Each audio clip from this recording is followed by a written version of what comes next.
Welcome everyone. Thank you so much for being here. We are having more people join as we get started, but we will go ahead and get started at the beginning here. My name is Chris Avery, and I am on the National Climate Assessment Team at the U.S. Global Change Research Program, or USGCRP. Before we get started, I do want to draw your attention to the note that was just posted in the chat. Audio is disabled for all participants, but if you have questions or comments throughout today's session, please enter them in the chat. If you have any technical difficulties, please contact Eliza Lustig, who is our technical support person today. Please also note that all participants are expected to be respectful and considerate toward others per the USGCRP Code of Conduct. Next slide. So I'm going to kick off our webinar today with some background information about the National Climate Assessment before turning over to the Mitigation chapter authors. Next slide. The U.S. Global Change Research Program was mandated by Congress in the Global Change Research Act of 1990 to, as you see the quote here on the slide, assist the nation and the world to understand, assess, predict, and respond to human-induced and natural processes of global change. The program itself convenes 15 agencies to advance climate and global change science and to provide useful and usable information to decision makers. Next slide. That same law that established the program also mandates a periodic scientific assessment, which we now know as the National Climate Assessment, or the NCA.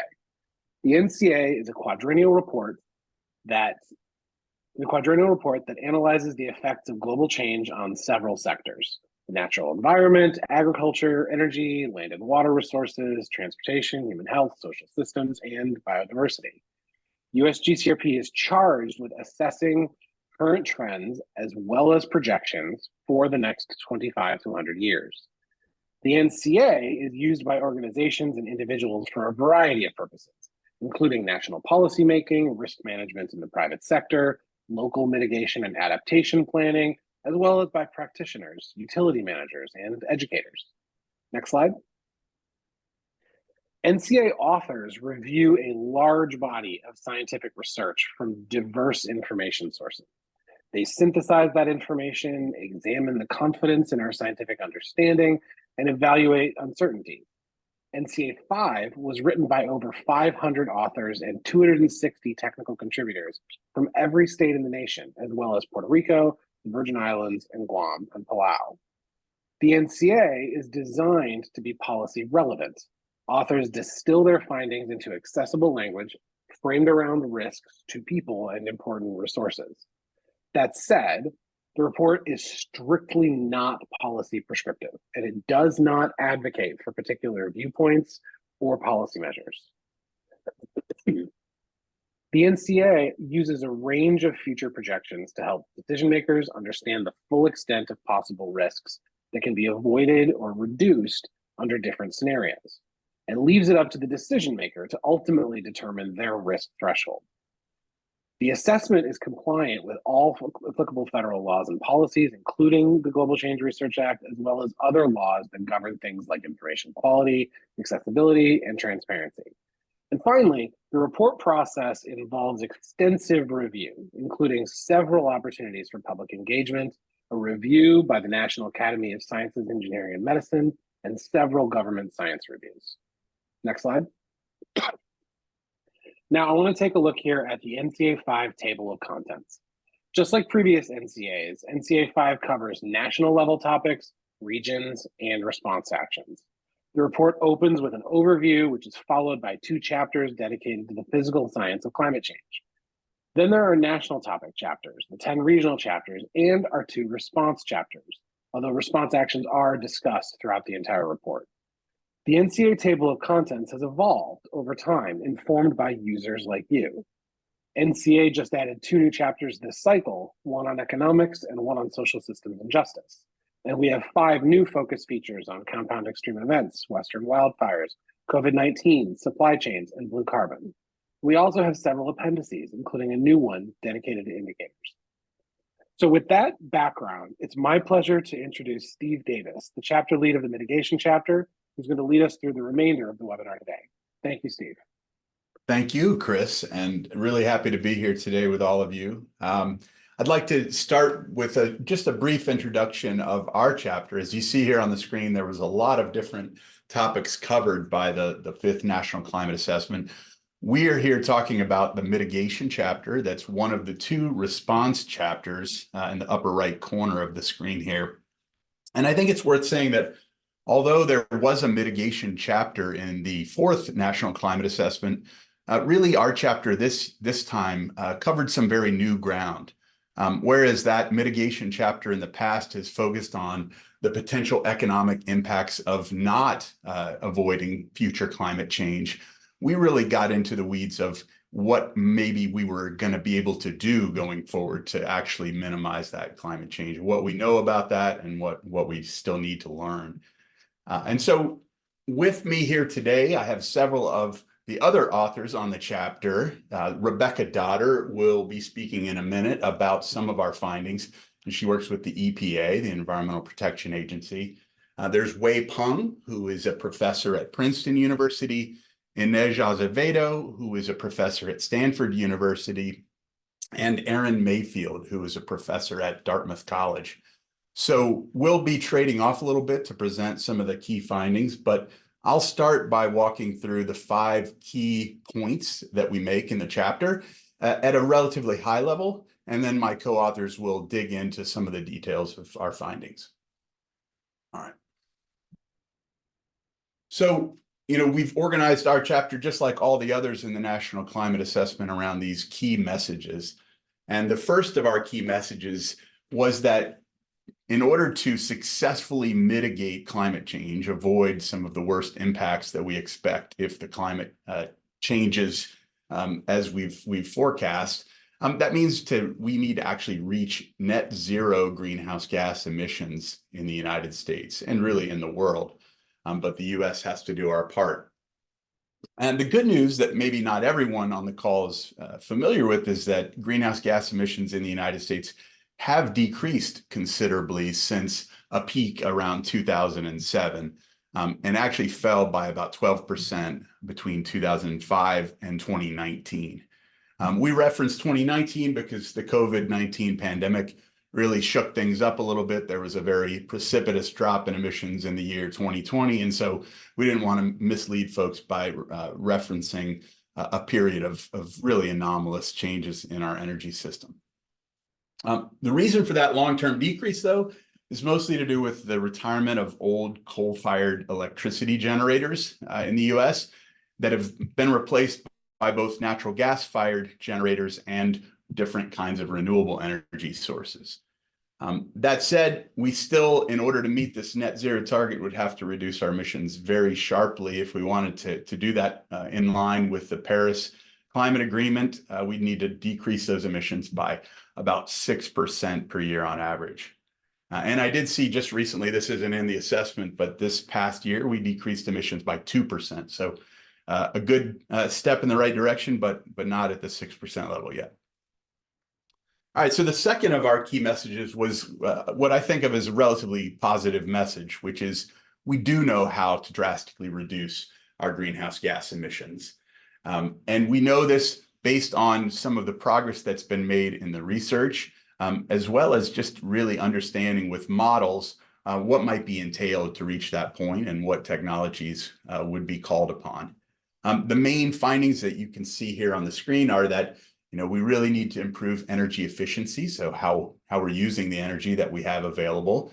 But we also need to be shifting towards electricity generation from renewable sources if we want to meet this goal. And that also accompanies a widespread electrification of transportation and heating technology. So if we wanted to meet this goal and reduce our emissions sharply, these are the key ways that we need to be doing that. And that's the second key message. Also, at the very last part of this key message, you can see that another piece of good news, I would say, is that many of these options that I just mentioned are already economically feasible. So these kind of drastic reductions in emissions are not necessarily cost prohibitive. The third key message is a little different. It says that in order to do the last bit of getting to a net zero goal, there are going to be some things that we still need to figure out. So there are these additional options that aren't completely sorted out, and further research is necessary. And that's to do things like aviation, for example. It's still uncertain whether the most attractive way to generate a net zero emissions airplane is by using biofuels or by synthesizing fuels with electricity and water, for example. So these are things that we highlight in the chapter as being the next step. Maybe by the 6th National Climate Assessment, we'll know more. The fourth of our key messages was really emphasizing the fact that although, as I mentioned, a lot of the technologies that we need are cost effective at this point, it's not just cost that might limit us in our ability to build these things going forward. There are other considerations beyond just the economics. And so some of those things have to do with the availability of natural resources like the land that would be required or the water that would be required. Consideration of how this transition in our energy system might affect air pollution and water pollution, how the labor force might be implicated, as well as energy security and food security. So we really comb the literature to draw upon what is known about all of these different factors as we go forward with the energy transition. And the good news is that a lot of these are actually going to be benefiting from an energy transition towards solar and wind, for example. And so it's not all bad news, but there are some constraints to worry about. And really part of this that I didn't mention is also the legacies of inequity and racism and environmental injustice in the country, and how those might actually be improved by the transition to a new energy system. So this was the fourth key message. And then lastly, we started thinking a little bit about who needs to take action or who can take action in order to meet these goals. And here we drew upon the literature again and showed that there's a lot of evidence that a large range of actors and actions can contribute to the goal of reducing emissions to a net zero. And so we actually found that there's been a lot of progress in legislation and in municipal policies all across the country at different levels of government to actually implement climate-friendly policies in the last 4 or 5 years. And I think Wei will be speaking about that in a minute. So those are our 5 key messages of the chapter. Obviously, there's a lot that I glossed there and a lot of details, and we'll get into a little bit more of that now and show you some of the figures that we developed for the chapter. As you probably know, the chapter is very much built around the graphics and figures that we developed. So I'll pass the baton to Rebecca Dotter, who will talk about the figures from the first key message section. Great. Thank you, Steve. So as Steve mentioned, we have been seeing emissions decline by about 1% per year over the past several years. And so this gives a snapshot of our greenhouse gas emissions by sectors, and then shows looking forward, again, that 6% decrease per year that's necessary to get to net zero targets that are in line with the Paris Agreement. And so you can kind of see the pace of change needed to get to net zero. And this shows both the emissions from our different sectors, transportation in blue, electricity generation in yellow, and so on. And it also shows our land use, which is a greenhouse gas sink. And so it shows these net emissions and what those will need to, how those will need to decline to reach net zero in 2050. Next slide. So breaking this down and looking at the trends across the whole economy, and then we'll delve in to some of the individual sectors. And so these are changes with the baseline to 100, and you can see that population has continued to grow, GDP per capita has continued to grow, and at the same time, the emissions intensity has decreased. Our greenhouse gas emissions have decreased, and our energy intensity has decreased, meaning that we're seeing more efficiency and a less carbon intensity in the economy. So that's what's driving these overall, as mentioned, the 1% per year and recently 2% per year decreases in greenhouse gas emissions overall. Advance. So we'll dive a little bit into some of the sectors, starting with the electric power sector. And on the left, you can see the electricity-related emissions. Again, as Steve mentioned, some of those trends, but the decrease has been about 40% since 2008. So we've seen this continual decrease from about 2005. And that, again, has been driven by the retirement of a lot of coal-fired power plants. That's that blue line for coal on the right-hand side. We've seen that replaced by lower emitting natural gas, as well as continued growth in our renewables, in particular wind, as well as growth in solar over the past several years. Next slide. And turning to transportation, transportation as a sector is now our largest source of greenhouse gas emissions. And this breaks it down first by mode. In the upper left, we have our cars in blue, light trucks, heavy trucks in green. And then we have the fuels that we use. We have gasoline being the predominant fuel, diesel fuel, and this shows those greenhouse gas emissions both by those modes and what types of fuel that they're using. Greenhouse gas emissions were increasing through 2007, and then we did see some decrease in the following years, but these have started to really sneak back up in terms of more recent years, and this again goes out to 2019. This breaks it down a bit by passenger vehicles and heavy-duty trucks. We can see that passenger vehicles did increase in terms of their emissions, whereas heavy-duty trucks, passenger vehicles have sort of stabilized over the past few years, whereas we've seen really some continued increase in emissions from the heavy-duty truck sector. Advance. Turning to buildings, we looked at both our residential buildings, so the homes and apartments, as well as commercial buildings, so residential being in blue, with commercial being in orange. And since about 2005, we've seen the CO2 emissions start to decline somewhat modestly from on-site fossil fuel combustion. And so this is fuel for heating, for example, or cooking. And you can see this decline was driven in part by decreased emissions intensity per unit of floor area. And those are those bars going down both for commercial and residential. But on the other hand, we've seen increase in the floor area. And so we've seen some of that driving, sort of counteracting some of the efficiency increases, improvements that we've seen. We've also seen an increase in fluorinated gases, which are very powerful in terms of their greenhouse gas, their warming contribution.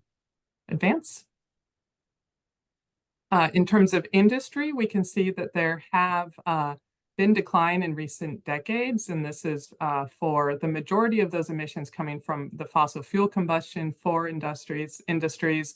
We also see the emissions from natural gas and petroleum systems in the dark blue.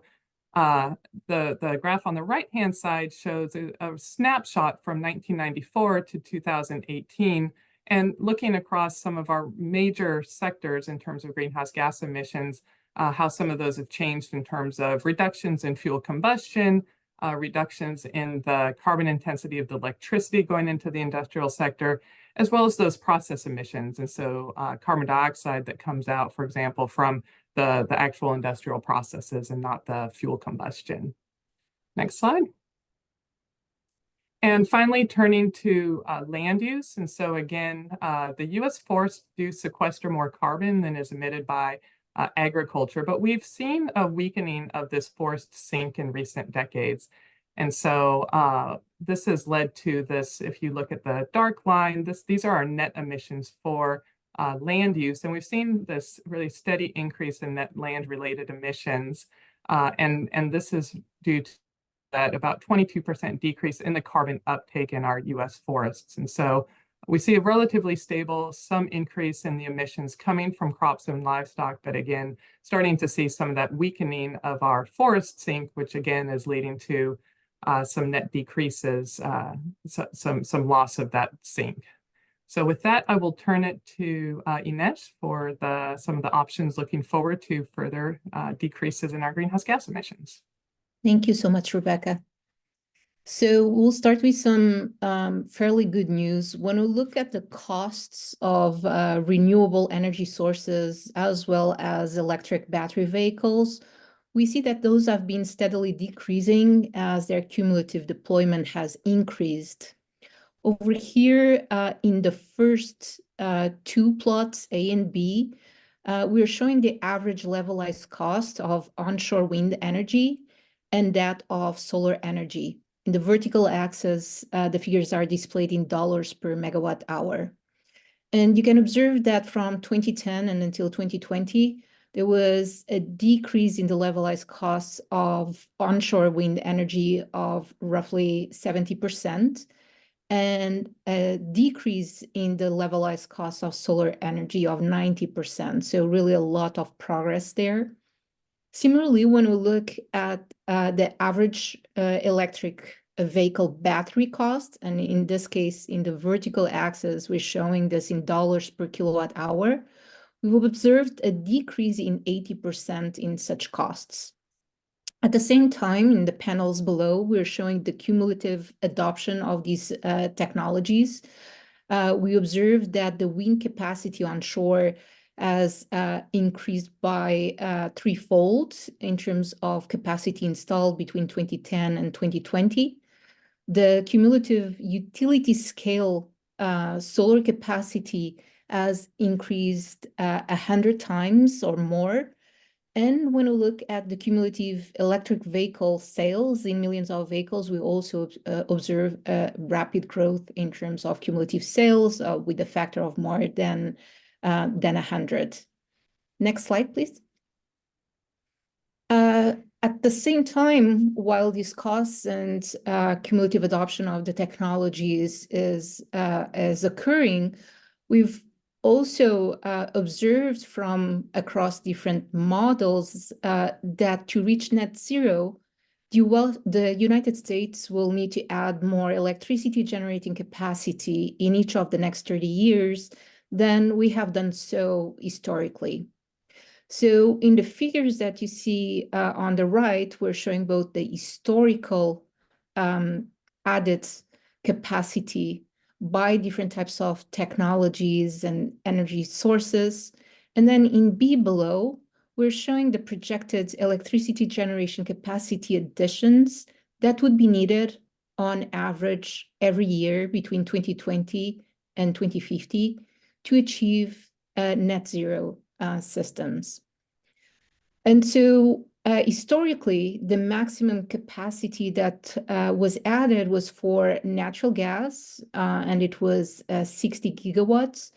We're seeing that if we were to achieve a combination of technologies and energy sources that would reach a net zero, we would need annual average capacity additions that would be larger than 100 gigawatts. The combination of technologies depends depending on the modeling assumptions and scenarios, but in any case, a very large undertaking in terms of new infrastructure that has to be built up. Next slide, please.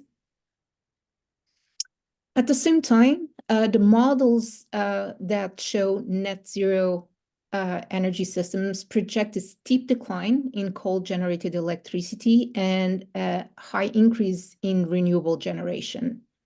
Here, we're looking specifically at the projected coal and solar/wind electricity generation. In both instances, we're looking at generation in terawatt hours for the next several decades and until 2050. We're showing that about 2/3 of the existing coal power will be gone in the next 6 years and continue to decrease until 2050. And this refers to coal without carbon capture and storage. We see solar and wind generation projecting to triple over the course of the same period of time. Next slide, please. Now, when we think about what are some of the other characteristics of the US energy systems in these climate mitigation scenarios, allowing for achieving net zero, we observe a few common characteristics, though there is variability in the specific amounts for different types of technologies or solutions. Commonalities include that across net zero model scenarios, we observe a large increase in the demand for electricity. And this is due to electrification of several services, namely electrification of transportation and heating.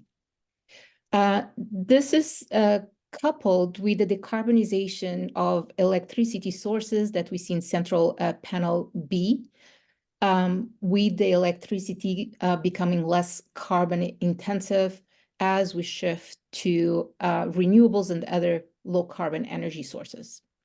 Finally, in panel C, we're showing the per capita energy use, and we see that these scenarios suggest modest decreases in overall energy use per person. Next slide, please. We've also assessed the emissions reductions as well as the related health benefits associated with different dietary shifts. One of the conclusions was that if changes in American diets are pursued, this could lead to both U.S. land use greenhouse gas emissions reductions. It would increase carbon sequestration. And as another co-benefit, it would reduce air pollution and thus reduce the premature mortality associated with exposure to fine particulate matter, PM2.5, from food production. Here on the left, we're showing the emissions in million metric tons of CO2 associated with different types of diets. First, on the left, we have the current diets in the United States, and then several different dietary strategies. In this figure, NDG refers to government-endorsed national dietary guidelines, and the EAT Lancet refers to a flexitarian diet that is mostly plant-based, but includes modest amount of fish, meat, and dairy foods. Now, importantly too, on panel B, we're showing the decrease in premature deaths associated with fine particulate matter exposure during food production by diet type. And we show that any of the alternative dietary strategies shown to the right would cut premature mortality from food production by a factor of 3. Next slide, please. We've also focused on what will be the use of hydrogen under different scenarios. Here we're showing the hydrogen both production by source as well as its applications in terms of end uses in 2021 and the suggested applications and uses across scenarios in 2050. In a nutshell, today hydrogen is mostly made from natural gas and utilization in mostly for industry for fertilizer production. Across the scenarios, we show that there will likely be significant changes. In the future, we are expecting lots more of electricity and biomass hydrogen production. And when we look at the end-use applications, those would be focusing both on net zero fuels and more industries such as steel production and potentially freight in the transportation sector. Next slide, please. We also compared the scenarios for net zero emissions across the significance of carbon dioxide removal technologies. Here we're showing across this panel of figures the net carbon sequestration from first in A, the direct air capture across US net zero scenarios. In the central panel figure, we're looking at net carbon sequestration from bioenergy with carbon capture and storage. And finally, to the right, we're looking at net carbon sequestration from land use, land change, and forestry in US net zero scenarios. A few key related messages, whereas we don't observe in the scenarios that there would be direct air capture in the first few decades, we do see that playing a substantial role after 2040. to be able to reach US energy systems that are characterized by net zero emissions. And we observe an important role for both bioenergy, carbon capture and storage, as well as the need for increased sequestration from land use and land change when compared to the levels observed today. Next slide, please. And with that, I'll actually pass the voice to Erin. Thanks, Inej. So as Steve mentioned, there are a number of dimensions other than costs that may determine the pace, the feasibility, and efficacy of mitigation. So this slide focuses on air pollution implications of decarbonization. So air pollutants that impact human health are often co-emitted with greenhouse gases. Exposure of fine particulate matter and ozone are among the largest risk factors for disease in the US. And there are also racial and socioeconomic disparities to exposure that are well documented and have persisted despite overall decreases in air pollution. So transitioning to a net zero energy system has the potential to generate substantial air pollution related benefits. So this figure specifically shows the air pollution related health implications of strategically retiring coal-fired power plants, not only to meet climate objectives, but also health objectives. Next slide, please. Mitigation also has implications for land and water use, and there are inherent differences in the land and water intensity of different energy sources as shown in this figure. With respect to land use, the projected scale is potentially massive as we move to high renewable energy systems. Land conflicts and opposition may increase because of factors such as visual impact, ecological impacts, and competition for land. And these siting challenges may not only arise because of renewables, but also new electricity transmission, CCS, CDR, and other emerging and expanding technologies. Next slide, please. Transitioning the energy system has the potential to substantially increase the demand for labor, as shown in this figure. Reaching net zero emissions in the US by 2050 has the potential to generate jobs related to domestic manufacturing and the deployment of new infrastructure, but it also will reduce fossil fuel related jobs. Many analyses find that employment and wage losses in fossil fuel sectors would be entirely offset in aggregate by increases in low carbon resource industries. Importantly, these estimates reflect demand for labor, not the supply of labor. So labor supply constraints have the potential to constrain mitigation efforts. Next slide, please. Social equity is inherently linked to mitigation and energy systems. So social equity in this context includes recognition, procedural, and distributional justice, and it touches on environmental, energy, and economic aspects of inequity. It is also important to recognize that social inequities are baked into our energy and social systems in the US. Many of these inequities are rooted in systemic discriminatory practices. So for example, as shown in this figure, communities redlined in the 1930s experience more air pollution today.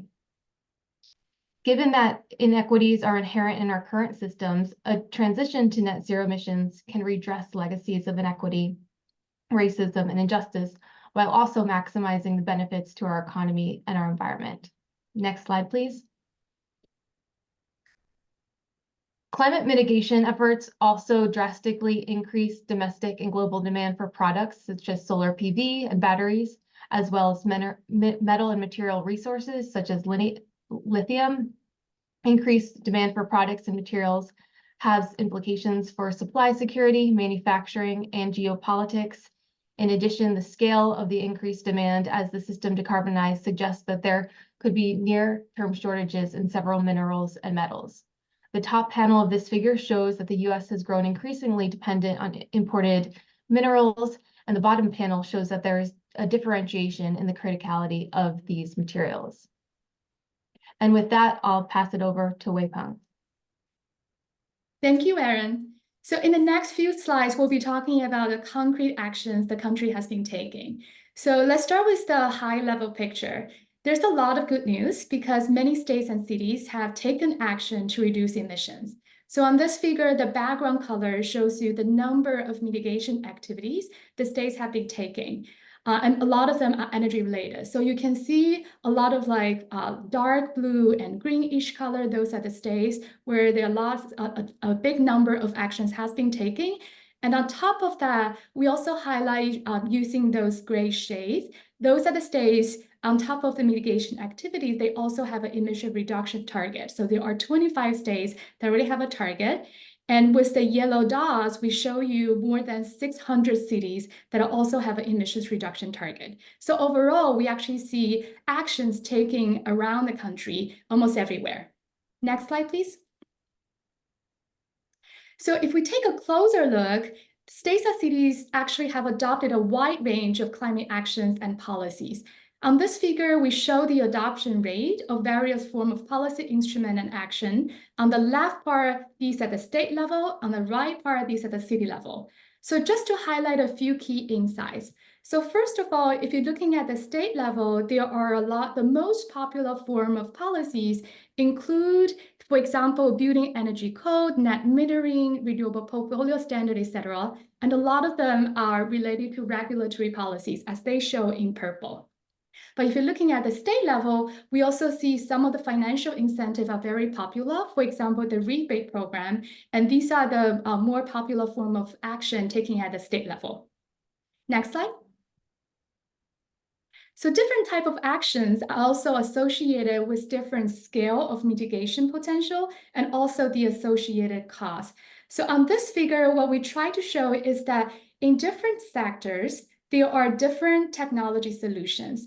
And for different technology solutions, they have different mitigation potential as shown as the length of the bar. And they're also associated with different level of cost as shown as different colors. So just to highlight a few key insights. First of all, if you're looking at the near bottom part of the figure, the biggest and most affordable reductions are from solar and wind electricity. So you can see the mitigation potential, the length of the bar is pretty large. And at the same time, we see colors like blue, orange, etc. Those are the lower level of the mitigation cost. Then, if you're looking at the bottom of the figure, substantial reductions can achieve by electrifying buildings at moderate cost. And moving up to the figure a little bit, you can see similar for electrifying transport, there are sizable mitigation potential at moderate cost. And then finally, if you're looking at the more like the top of the figure, you can see that we do have other big potential reductions, but at higher costs from such as land management, carbon capture and storage, and electrofuels, etc. So in short, the size and cost of emission reductions really depends on what technology is available and also the source of related emissions. Next slide. So accelerating technology adoption and innovation also requires the effort from firms and companies. So here, the piece of good news is that a lot of companies are taking action, but here we see more action on the commitment side than the actual action side. So on this figure, what we try to show is that among those companies that are already involved in mitigation action, what form of action are more popular? So you can see darker blue colors in the first two rows, and that essentially shows that there are a higher percentage of companies that are already measuring or publicly committed to mitigating emissions. And that's true regardless of which sector you're talking about. And from left to right, we do show different kind of categories. And then if you're looking at the bottom part of the figure, you can see, yes, there are a lot of actions being taken, but the color is lighter. And then essentially means that less taking action yet, but we do see some of the actions such as supply chain and public engagement are still more popular compared to the others. So with that, I'm going to turn it over back to Steve, I guess. Yeah, thanks, Wei.